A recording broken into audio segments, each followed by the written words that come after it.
The second floor of Willow Haven Children's Rehabilitation Center was quiet by design, but room 12A carried a silence that felt like grief itself. It wasn't just the absence of sound, it was the absence of someone who used to fill a room with laughter. 7-year-old Emily Rhodes had been admitted 6 weeks earlier after surviving a car crash that changed everything. Her body had healed faster than expected, a fractured leg, some bruised ribs, but the damage ran deeper. Since that night, Emily hadn't spoken a single word. Not to the doctors, not to the therapists, not even to her grandmother. They said it was trauma-induced mutism, that the shock of the accident, followed by her parents' swift and bitter separation, had fractured something inside her far more fragile than bone. Now she sat still and silent in her hospital bed, clutching a tattered teddy bear named Mr. Pickles. Her leg was elevated in a sling, and her messy brown curls fell around her pale cheeks like curtains, half hiding the blank stare in her gray eyes. She didn't cry. She didn't scream. She simply wasn't there. By her side, day after day, sat Grace Rhodes, her grandmother. Once a sprightly elementary school teacher known for her puppet voices and piano sing-alongs, Grace had aged 10 years in the past 2 months, but she never stopped showing up. She read to Emily old fairy tales, stories about talking animals, nonsense rhymes that once made the little girl giggle. She brushed her hair, hummed lullabies, told knock-knock jokes to the silence. Nothing ever reached her. The nurses had grown used to working around room 12A like it was sacred ground. They spoke in whispers near the door. No one played music near that end of the hall. Some called it respect. Others called it fear, that somehow making too much noise might fracture the last thin thread holding that little girl together. Emily's doctors used words like disassociation, selective mutism, and emotional shutdown. They said therapy would take time, maybe months, maybe years, maybe never. Grace didn't believe in maybes. She believed in her granddaughter. On that particular Tuesday morning, the air in Willow Haven felt heavier than usual. The sun had risen soft and pale through the overcast sky, and the corridors smelled faintly of antiseptic and warm oatmeal. Nurse Naomi Benson was making her final therapy rounds of the morning shift, clipboard tucked under one arm and a thick red leash wrapped loosely in her other hand. At the end of the leash walked a German shepherd named Shadow, tall and noble, with a sable coat that shimmered like polished stone and alert amber eyes that missed nothing. "Last one for the day, boy," Naomi said softly, glancing down at him. "Let's be gentle." Shadow didn't respond with a bark or tug. He never did. His movements were quiet, measured. At just under 4 years old, he'd already lived through more than most dogs ever would. 4 months earlier, he'd been pulled from a rooftop in Spokane during record-breaking floods, soaked, shivering, and very much alone. No collar, no microchip. No one ever came looking. The rescue center named him Shadow for how silently he moved, how easily he slipped from room to room without making a sound. Since arriving at Willow Haven as part of their Healing Companions program, Shadow had remained polite but distant. He didn't jump, didn't lick, didn't demand affection. He simply sat near the children when asked, accepting their presence without expectation. But as Naomi passed room 12A, something happened that made her stop mid-stride. Shadow froze, his entire body stilled, ears perked, head raised, gaze locked on the narrow window built into the hospital door. Naomi frowned and tugged the leash gently. "Come on, buddy, almost done." But Shadow didn't budge. Instead, he sat, firmly, deliberately, right in front of the door, and then slowly, with careful precision, he laid down, resting his head against the floor like a sentinel. Naomi leaned forward, peeking through the small window. Inside, Emily was sitting in her bed as usual, rigid, quiet, unmoving. But something was different. Her eyes, they had shifted. She was looking toward the door, as if she felt him. Naomi blinked, startled. She knew about Emily. Everyone on the floor did. They called her the quiet one, the one no one could reach. Before she could think, the door opened slightly. Grace Rhodes stood there, her voice soft but concerned. "Is something wrong?" Naomi hesitated, caught between disbelief and intuition. I'm not sure," she said honestly, glancing between the girl and the dog. "He's never done this before." Grace looked down at Shadow, now half in and half out of the doorway. His ears were relaxed, his eyes fixed on Emily, like he saw something no one else could. "Would it be all right if I brought him in?" Naomi asked, quieter now, as though afraid to break whatever spell had settled in the room. Grace paused, then gave a single nod. Maybe it wouldn't hurt."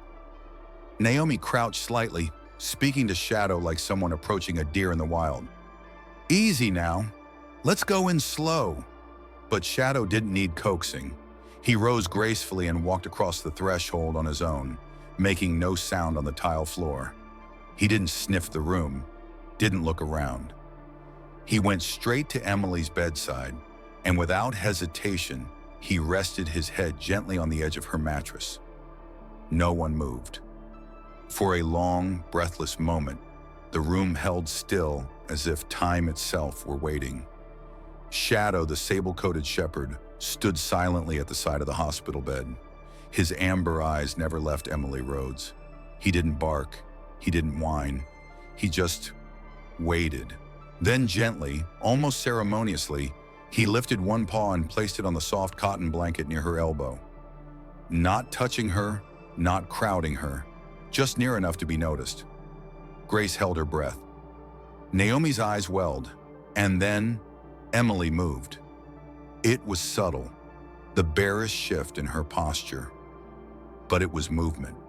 Her fingers, which had for weeks clung only to her worn-out teddy bear, slowly uncurled. One trembling hand inched its way across the bedspread toward the stranger sitting at her side. Her fingers touched the top of Shadow's head. She didn't flinch. She didn't pull back. She left her hand there. Naomi felt something catch in her throat. Grace sat down heavily in the chair beside the bed, one hand covering her mouth, eyes shining with sudden tears. No one spoke. No one dared to.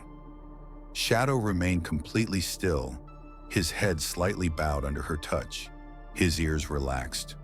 Only his eyes moved, soft, alert, unwavering, as if he'd found something he'd been quietly searching for. Emily didn't say a word. She didn't need to.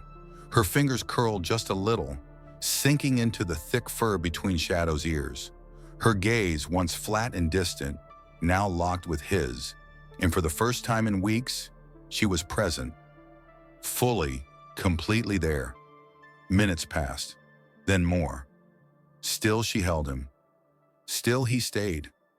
It was like watching two halves of something long separated finally come together again. When Dr. Avery Bennett, the center's pediatric neurologist, passed by during rounds, Naomi stepped into the hallway to meet him. She pulled him aside, her voice barely more than a whisper. "She moved," she said. "She touched him." Dr. Bennett blinked. "The dog," she nodded. "You might want to see this for yourself." Inside, Emily was still holding Shadow's head in her lap, her small fingers woven into his fur like ivy clinging to stone. Her face, once ghost-like, now looked softer, brighter.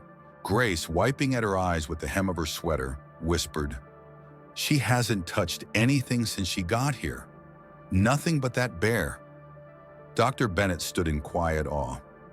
"Well," he said softly, reaching for his pen, "let's make sure Shadow comes back tomorrow." The next morning, the hallway outside room 12A felt different. Not louder, not brighter, but lighter somehow. Like someone had opened a window and let in just a little bit of air, just enough to remind everyone that healing didn't always make noise. It just needed space. Nurse Naomi Benson arrived early, earlier than usual. She didn't admit it out loud, but she'd barely slept the night before. Neither had Grace Rhodes. And Emily. She'd fallen asleep with her hands still resting gently on Shadow's thick coat. The nurses had to ease her fingers open one by one when it came time for Shadow to leave. Even then, her touch lingered. Now, less than 12 hours later, Naomi stood again at the door of Shadow's kennel at the Healing Companion Center. Before she could call his name, he was already there, standing at attention, tail low but swaying once in deliberate rhythm. "You ready to go see your girl?" she asked softly, clipping the leash to his collar. He didn't bark, he didn't pull, but his eyes answered for him. Back at the center, Grace sat beside Emily's bed, flipping through the same dog-eared storybook she'd read aloud every morning. Emily wasn't paying attention to the pages. Her eyes were on the hallway, waiting, and then there it was, the soft jingle of the leash, the padded footsteps on tile. The moment Shadow entered the room, something shifted in Emily's posture. She sat up taller, her fingers twitching slightly as if she were bracing for joy. Shadow didn't hesitate. He walked to her side like he belonged there, sat, waited. This time Emily smiled. It was faint, small, the kind of smile that might have been missed by anyone not looking directly at her. But Grace saw it. "Hi, Shadow," Grace said, her voice breaking slightly. Emily's hand moved again, reaching out, fingers brushing behind the dog's ear with slow, practiced care.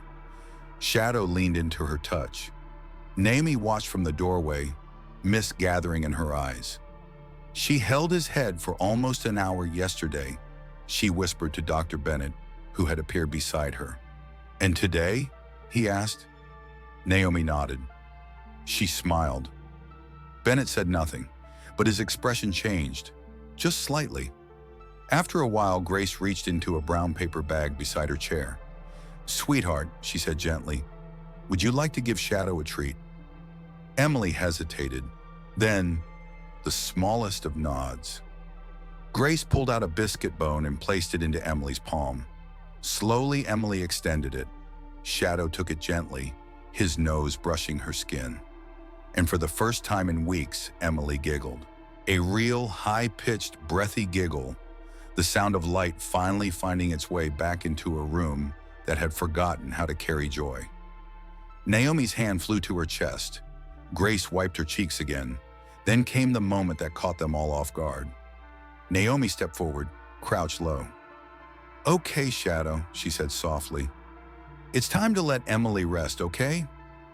She reached for the leash, but before her hand could close around the collar, Emily's fingers darted out and grabbed it. She held tight, and then for the first time in 46 days, Emily spoke. Her voice was fragile, raspy, barely more than a breath. "Don't go." Everything stopped. Naomi froze mid-reach.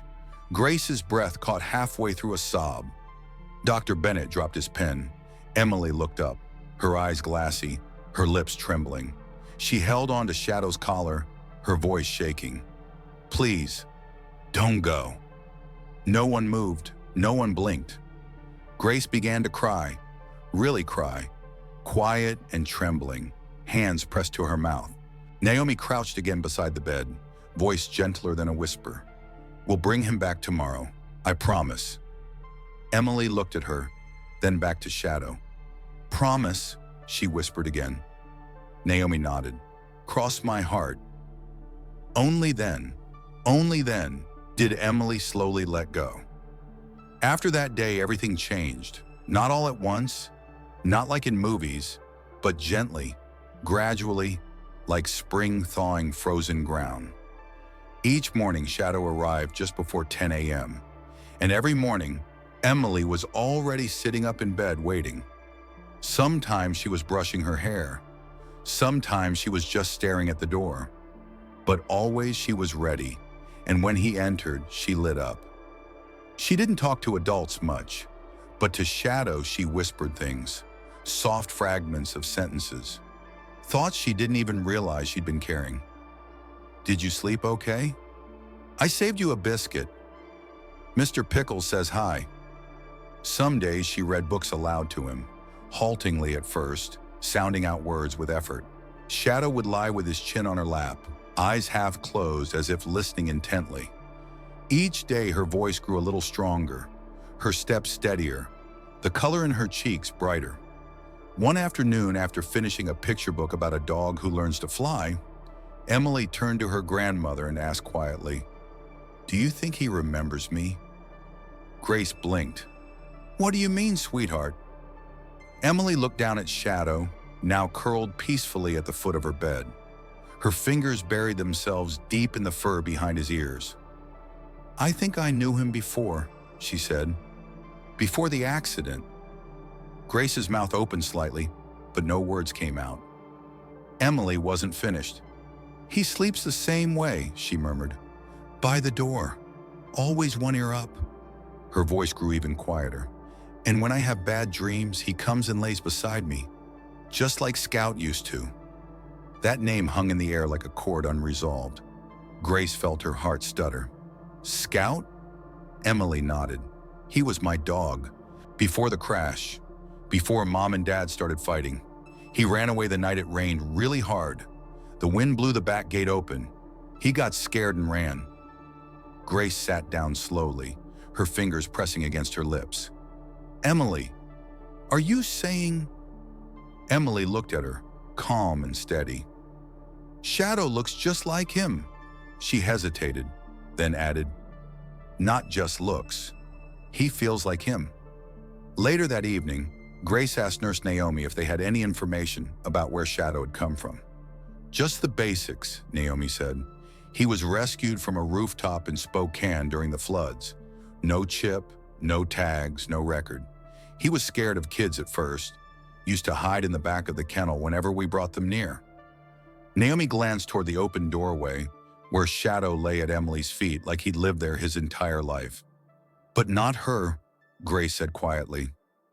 Naomi shook her head. "No, not her."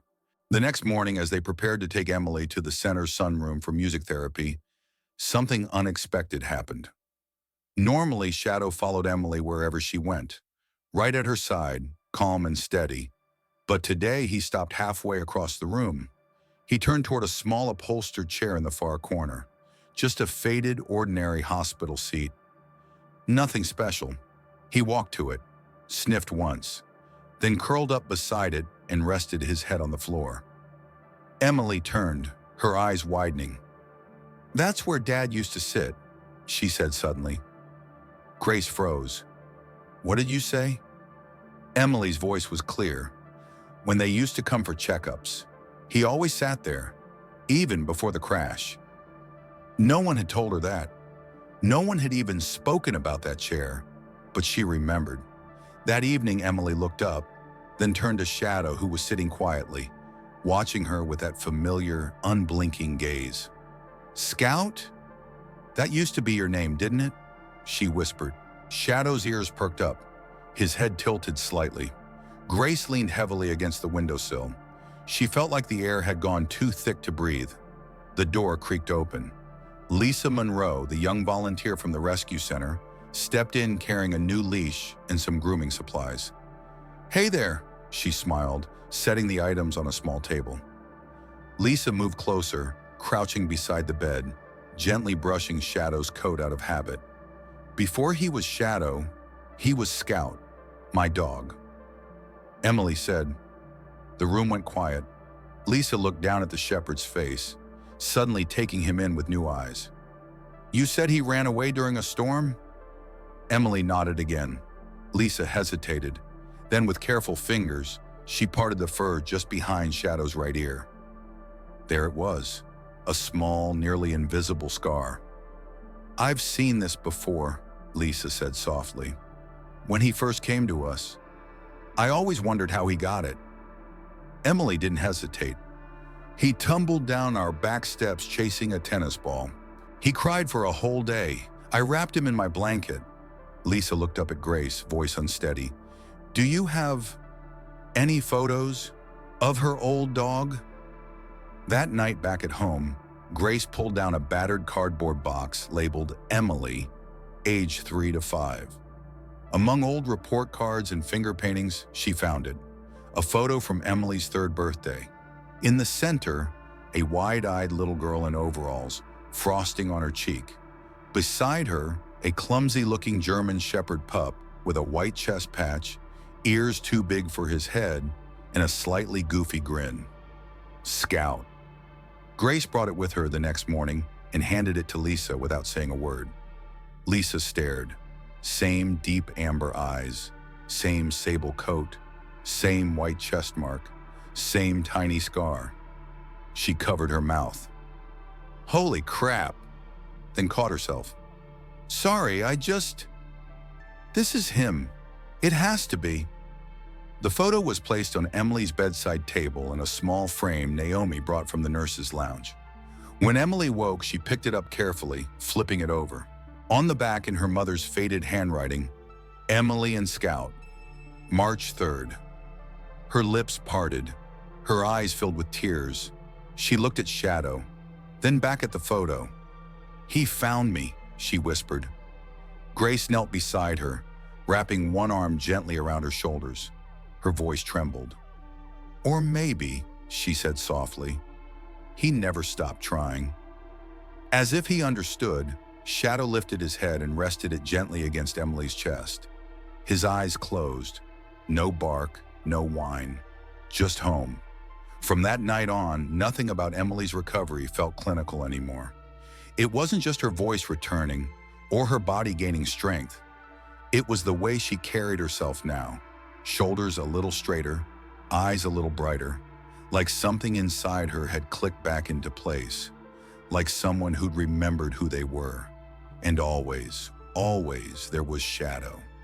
He was more than a therapy dog now. Everyone felt it, though no one quite said it out loud. He didn't just follow Emily, he matched her. He moved when she moved, rested when she rested. If she reached for a crayon, he'd lean just close enough to brush her elbow with his fur. If she whispered a joke, he'd tilt his head like he was trying to understand the punchline. Emily began asking to walk again, with her walker and Shadow at her side. Slowly at first across the room, then down the hallway. Each step was effort. Her arms trembled. Her breath caught in her chest. But she didn't quit, and Shadow never left her side. The nurses outside room 12A often paused to watch. Some took photos, always asking permission. Grace always said yes. She stands taller when he's there, Nurse Naomi said one afternoon to Dr. Bennett, watching through the glass as Emily shuffled forward, Shadow steady beside her. He knows when she's tired, Naomi added. If she pushes herself too far, he nudges her gently toward the chair. That's not random, Bennett replied, scribbling in his notebook. That's instinctual, specific, focused. It's not just instinct, Naomi said quietly. It's like history. At first, Bennett didn't answer, but later, during a meeting with Grace, he leaned back in his chair and said, We'll adjust her treatment plan. She's rewriting it herself anyway. And it was true. Each day, Emily did something new. She brushed Shadow's fur with a soft blue comb she insisted on picking out herself. She began drawing again, pictures of Shadow mostly, though sometimes of herself too. In every picture, they were side by side, sometimes flying through clouds, sometimes curled up under stars. I think he came back for me, she whispered to Grace one night, head resting on Shadow's back. Grace didn't answer right away. What could she say? That she believed her. That somehow in this wide, aching world, a dog had found his way back to the one child who had loved him most? That maybe, just maybe, some bonds don't break. They just get quiet for a while? Emily's return home wasn't the end of her story. In many ways, it was just the beginning. Her physical therapist was stunned by her progress. She's blowing through milestones like they're suggestions, he told Grace one afternoon. Whatever you're doing at home, keep doing it. Grace just smiled and glanced down at Shadow, who was lying quietly at Emily's feet, eyes half closed but ears still alert. They started taking short walks to the neighborhood park. At first, Emily clung tightly to her walker, but soon she insisted on holding only Shadow's leash. He walked perfectly beside her, never pulling, never straying. Children began to notice. "That's the dog from the paper," a boy said one afternoon, pointing. He was right. 2 days after Emily's release, a local newspaper had published a human interest story titled "Therapy Dog or Guardian Angel: The German Shepherd Who Helped a Girl Find Her Voice." The article included a photo of Emily and Shadow lying side by side, along with the now famous framed picture of Emily and Scout from her 3rd birthday. Emails poured in from families, therapists, even retired military handlers, people who believed in the quiet power of dogs, who had seen similar miracles in their own lives. But Emily didn't care about the attention. She didn't care about being in the paper. All she cared about was that he came back, that he stayed. One crisp afternoon at the edge of the park, a woman approached with a little boy trailing behind her. The boy's hands were clenched in nervous fists, his lower lip trembling. "He's scared of dogs," the mother said gently, "but he read about yours. He wanted to try." Emily said nothing. She simply knelt beside Shadow and whispered, "It's okay, buddy. Let him come to you." Shadow didn't move. He stayed perfectly still, his gaze soft and patient. The boy crept forward slowly, step by step. Finally, one small hand reached out and touched Shadow's ear. Shadow wagged once. The boy smiled. A week later, they were chasing each other across the grass. Emily, the boy, and Shadow between them, like a sable blur of joy. That moment rippled outward, like rings in a pond. Emily and Shadow began visiting local schools, therapy groups, even a nearby animal shelter's open house. Shadow was gentle with every child, patient with every hand, but his eyes always looked for Emily's, waiting for her cue. One evening, as the sun dipped low behind the rooftops, Emily sat on the porch steps, her head resting against Shadow's side. "People say you're a miracle," she whispered, "that I was lucky you found me." She scratched behind his ear and Shadow leaned in closer. "But I think I'm the lucky one." Inside, Grace stood at the screen door, hand over her heart. She didn't interrupt. She didn't need to. Some moments don't need witnesses. They just need to happen. That fall, Emily returned to school part-time. On her first day back, she wore her favorite blue sneakers and carried a backpack covered in little pins she'd collected with Grace. Beside her, proud and steady, walked Shadow. Her classmates gathered at the school gate, whispering and pointing, eyes wide with wonder. But Emily wasn't shy anymore. She stood tall, one hand gently resting on Shadow's collar. "This is Shadow," she said clearly. "He's not just my dog, he's my family."